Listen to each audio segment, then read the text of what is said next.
Assalamualaikum warahmatullahi wabarakatuh. Perkenalkan, nama saya Andrian Syahnur dari kelas Reg BMGT 1 semester 5. Nah, dalam video ini saya akan membahas mengenai tentang UAS perilaku konsumen.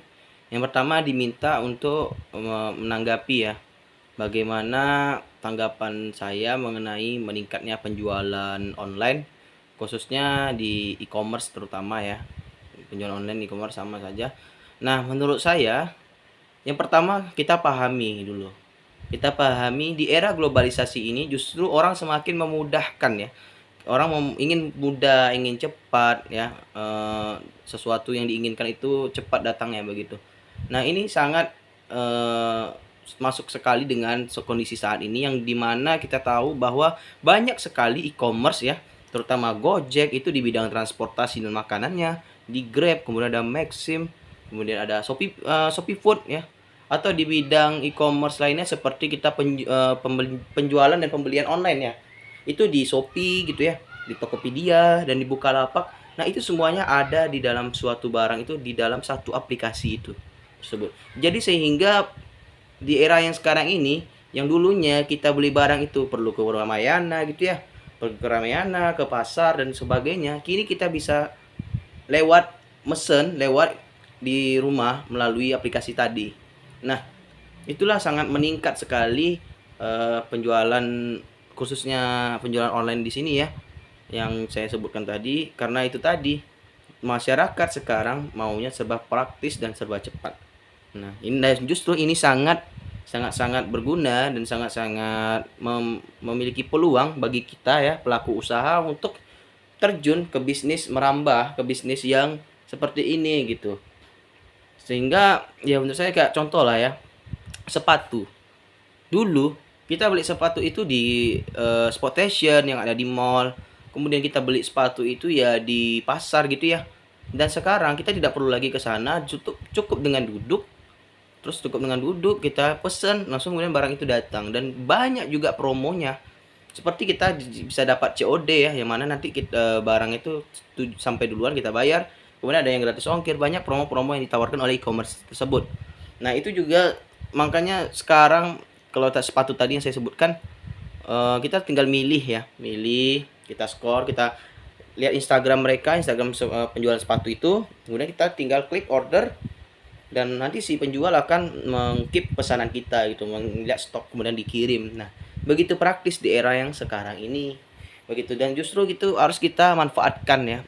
Dan juga dari segi penjualan meningkat tuh bisa juga lewat aplikasi lain, TikTok atau dan sebagainya, kita mengedukasi produk-produk yang kita jual. Nah, itu salah satunya. Itu makanya penjualan online itu sangat meningkat, apalagi tahun ini berimbang dengan adanya era globalisasi yang semakin meningkat terus-terus dan berkelanjutan. Nah, itu menurut saya. Dan juga ya, tapi ada imbasnya, efeknya, yaitu dulu kita jualan online itu kita nggak ada pajak, dan sekarang pemerintah karena melihat tren positif dari adanya penjualan online, maka kalau nggak salah saya ya, mohon dikoreksi juga, sudah ada peraturan tentang pembelian dan penjualan online begitu, dikenakan pajak. Kemudian yang kedua, saya ingin menjelaskan atau ingin memberi tanggapan juga bagaimana menurut saya suatu perilaku usaha itu mencapai dengan namanya loyalitas konsumen ya. Nah, sebelum kita mencapai loyalitas konsumen, kita harus dulu tahu dulu perilaku konsumen tersebut. Konsumen maunya apa, konsumen butuhnya apa, dan konsumen itu melihat juga harganya berapa begitu. Satu contoh yang saya ambil, dan kemudian kebetulan saya bekerja di Telkomsel ya. Di Telkomsel, permasalahan di Telkomsel itu yang utamanya sekarang adalah hanya ada di yang dibilang orang Telkomsel itu mahal gitu. Tapi kebanyakan orang ya, kenapa milih juga Telkomsel? Itu tadi, Telkomsel itu sudah ada nama, dan juga 80% penduduk, kurang lebih, mohon maaf, bisa dikoreksi, itu kita semua itu juga ada kartu Telkomselnya gitu. Karena itu tadi adalah adanya loyalitas. Kenapa loyalitas itu ya, sebelumnya saya jelaskan dulu. Loyalitas itu kalau menurut saya adalah bagaimana melihat perilaku konsumen ini terus-menerus membeli suatu barang tersebut gitu. Artinya apa? Artinya semakin banyak konsumen membeli suatu produk itu, maka produk itu semakin bagus di mata konsumen gitu. Dan itu layak ya untuk dipakai kepada konsumen-konsumen lainnya begitu. Itu dibilang loyalitas konsumen. Nah, balik lagi yang Telkomsel tadi, Telkomsel menghadirkan jaringan yang begitu luas ya di seluruh masyarakat, di seluruh Indonesia, sehingga apa yang terjadi itu bukannya Telkomsel mahal, saya tahu itu. Bukannya jaringan, sorry, maaf, bukannya jaringan gitu. Karena jaringan sendiri Telkomsel itu cukup kuat gitu. Hanya saja loyalitas konsumen membeli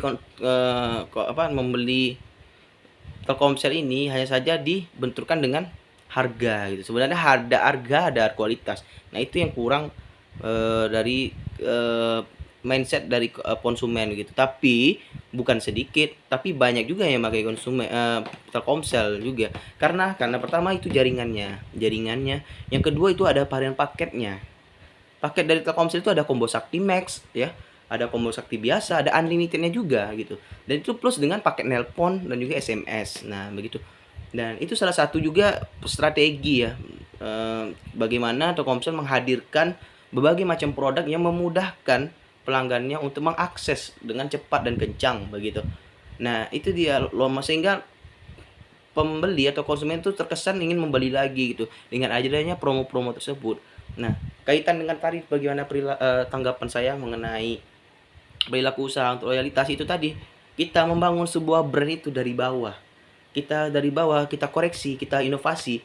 Bagaimana brand ini apakah nantinya bisa terjun di dunia ke konsumen gitu, apakah layak atau tidak. Nah, itu juga tergantung dengan brand kita begitu. Nah, semakin banyak kita memvariasikan, menginovasi dan juga produk kita semakin bagus, maka otomatis loyalitas konsumen itu ada di kita gitu. Nilainya.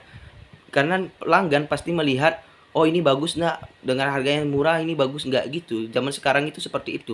Apalagi di era COVID-19 ini, pelanggan justru memilih kalau bisa bang kalau bisa produknya murah tapi bagus ya bang gitu. Nah, kita sesuaikan gitu sehingga kita dapat lah yang namanya loyalitas konsumen secara terus menerus gitu. Apapun yang saya contohkan tadi Telkomsel, ya apapun orang juga beli pakai nelpon di Telkomsel gitu. Karena Telkomsel udah semakin bagus, brandnya juga semua produknya juga bagus gitu. Nah, itu tanggapan dari saya mengenai loyalitas konsumen. Nah, kenapa intinya kalau kita ingin membangun usaha atau pelaku usaha ini ingin kita dapat dari nilai loyal itu tadi, bagaimana konsumen ingin membeli terus menerus, ya kita sadari produk kita ini layak atau tidak di masyarakat gitu. Nah, layak atau tidaknya dipakai, kemudian murah atau tidaknya begitu. Contoh lain, MS Glow ya. MS Glow itu banyak banyak itu pesaing-pesaing. Namun kenapa MS Glow ini yang sering dipakai? Karena itu tadi produknya terjangkau dan berkualitas. Nah, sehingga dialah dapat juga yang namanya nilai-nilai kepuasan konsumen begitu. Nah, itu menurut saya mengenai kedua tadi ya, dua indikator tadi. Menurut saya intinya ya ada di produk. Kalau produk kita bagus, otomatis produk kita akan dikenal oleh masyarakat. Mungkin itu saja tanggapan dari saya. Mohon maaf apabila ada kesalahan dan kekurangan. Saya akhiri, semoga ini menjadi masukan dan juga semoga menjadi kedepannya pelaku usaha juga saya harapkan lebih mindset lagi begitu ya. Mungkin itu saja. Mohon maaf apabila kesalahan. Wabillahi taufiq walhidayah. Wassalamualaikum warahmatullahi wabarakatuh.